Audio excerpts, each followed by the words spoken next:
গলা কেন ছুড়লে? আমি কি বাদর? ইয়ে মানে কাকু, আপনাকে মারতে চাইনি, আমি তো পলাশকে মারতে চেয়েছিলাম। এই তো পলাশটা। কে পলাশ? হ্যাঁ এখানে তো কেউ নেই। তোমার মা বাবা কোথায়? চলে এক্ষুনি। আরে দাদা সরি, ওদের হয়ে না আমি ক্ষমা চাইছি, ভুল হয়ে গেছে ওদের। হ্যাঁ, আপনি কিছু মনে করবেন না। আরে ওসব কোনো ব্যাপার নয়, এই বয়সে এই একটু আধটু হয়। ওই যে আপনি বললেন লুচি আলুর দম খাওয়াবেন, ওইটাই অনেক।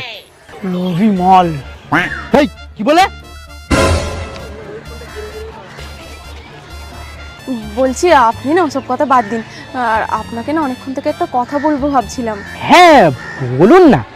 বলছিলাম যে আপনার হাতে কি হয়েছিল? কি আর বলি দিদি, দুঃখের কথা। সেই মনে আছে তো বাঘের গলায় মালা পরানোর গল্পটা? ও, ওই গাধাটা তুমি ছিলে কাকু।